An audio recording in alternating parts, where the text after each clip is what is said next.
আজকে আপনাদের নিয়ে এসেছি হাওড়া রেল মিউজিয়ামে। এখানে থাকছে ছোটবেলার স্মৃতি তাজা করার টয় ট্রেন, যেটা সম্পূর্ণ মিউজিয়ামের চক্কর লাগায়। আছে বহু পুরাতন ট্রেনের ভিভিআইপি এসি বগি, তার সাথে আছে মডার্ন সময়ের খাবার দোকান এবং 1947 সালে ইস্ট পাকিস্তান অথবা বাংলাদেশ থেকে আসা শেষ ট্রেন, যেটার সাথে বহু মানুষের আছে বহু আর্তনাদের স্মৃতি জড়িয়ে।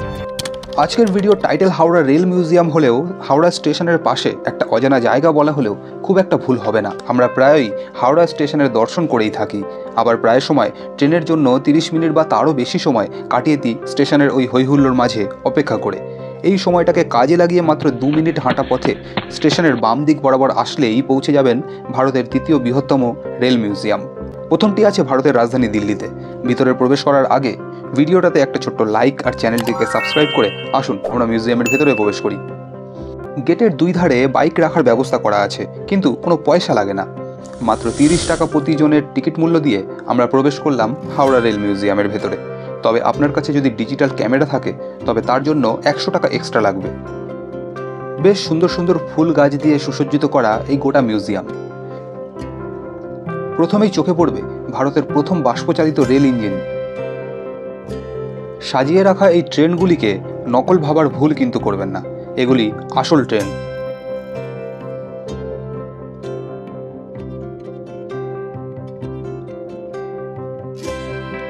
এটা হলো বগি। এই বগিগুলি সম্পূর্ণ কাঠের তৈরি ছিল।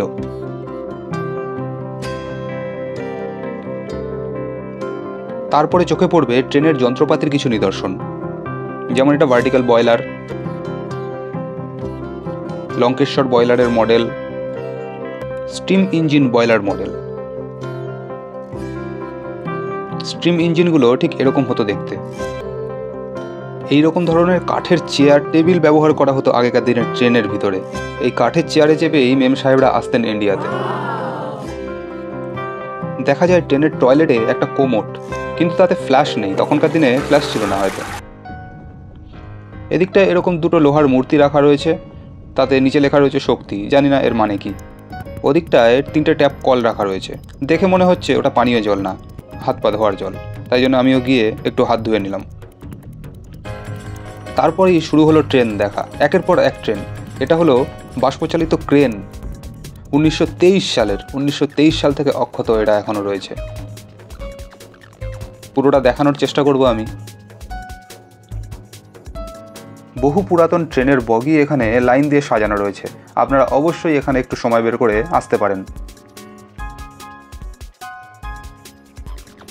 এটা হলো আসানসোল এক্সপ্রেস। ওদিকে আরও প্রচুর ট্রেন রাখা রয়েছে, কিন্তু ওদিকে যাওয়া নিষেধ, এখন এখানে কাজ চলছে, তো ভবিষ্যতে হয়তো এটা খুলে দেওয়া হবে, তখন আবার আসবো এখানে। ততক্ষণে আপনারা চ্যানেলটাকে একটু সাবস্ক্রাইব করবেন যারা সাবস্ক্রাইব করেননি, আর ভিডিওটা ভালো লাগলে অতি অবশ্যই লাইক করে আমাকে মোটিভেশন দেবেন। ডান দিকে যে ট্রেনের ইঞ্জিন বগিটি দেখতে পাচ্ছেন, এটিই হলো বাংলাদেশ থেকে আসা শেষ ট্রেন। অবশ্য তখন সেটা বাংলাদেশ ছিল না, ইস্ট পাকিস্তান ছিল।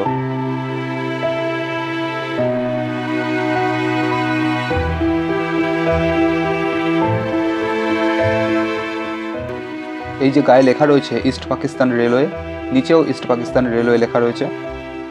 1971 সালে কিভাবে কত মানুষ প্রাণ হারায় অকালে, তা কম বেশি আমাদের সকলেরই জানা। তবে যারা এই ঘটনার শিকার হয়েছিলেন তাদের সাক্ষী হয়ে আজও দাঁড়িয়ে এই ইঞ্জিন বগিটি। হাজার হাজার মানুষকে মৃত্যুর হাত থেকে বাঁচিয়ে 1971 সালে সে রাতে প্রবেশ করেছিল এই যান। স্যালুট জানাই সেই রাতের এই ট্রেনের চালককে, আর স্যালুট জানাই হাওড়া রেল মিউজিয়ামের কর্তৃপক্ষকে আজও এই বগিটাকে সংরক্ষণ করে রাখার জন্য। ওই দূরের দিকে একটা স্টেশন মতো বানানো হয়েছে, আসলে টয় ট্রেনটা ওখান থেকেই ছাড়ে। রাস্তার পাশে রাখা এই অরিজিনাল ট্রেনের চাকার নিদর্শনগুলো দেখতে দেখতে আমরা পৌঁছে যাব ওই স্টেশনে। এখানে একটা রোলার রাখা রয়েছে,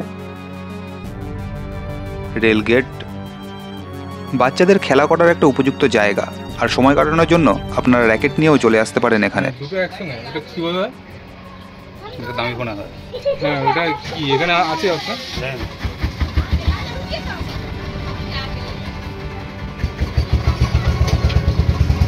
ট্রেন ছেড়ে দিয়েছে আমাদের। টয় ট্রেনের ভাড়া নেবে মাত্র 30 টাকা গোটা মিউজিয়ামের এক পাক চক্কর লাগানোর জন্য। আবারও দেখে নেব ইস্ট পাকিস্তান থেকে আসা সেই ট্রেনের ইঞ্জিন বগিটি।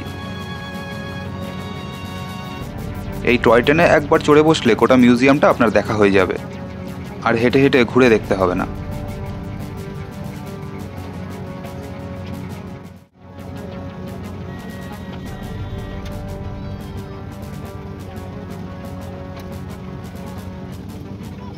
একটা জিনিস লক্ষ্য করলেন, এই ট্রেনের রেল গেটটা কিন্তু তোলা রয়েছে, এদিকে ট্রেন চলে যাচ্ছে লাইন থেকে।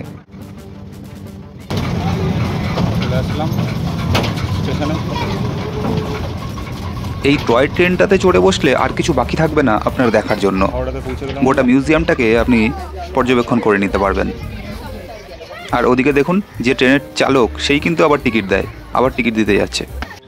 বিদ্রোহী কবি কাজী নজরুল ইসলামের লেখা মোরা এক বৃন্তে দুটি কুসুম হিন্দু মুসলমান লেখাটা সত্যিই বেঁচে ছিল 1971-এর 16ই ডিসেম্বরের আগে। তারপরেই হয় এক যৌথ পরিবারের আরও এক পাশের ভাঙন শুরু, গঠিত হয় একটি নতুন দেশ, বাংলাদেশ।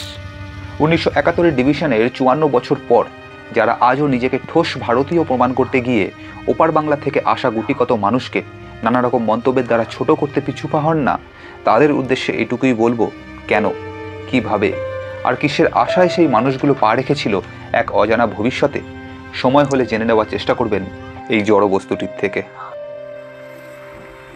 আজকের ভিডিও করলাম এখানেই শেষ। তাড়াতাড়ি ফিরবো আবার কোনো এক টুরিস্ট প্লেসের কাহিনী নিয়ে।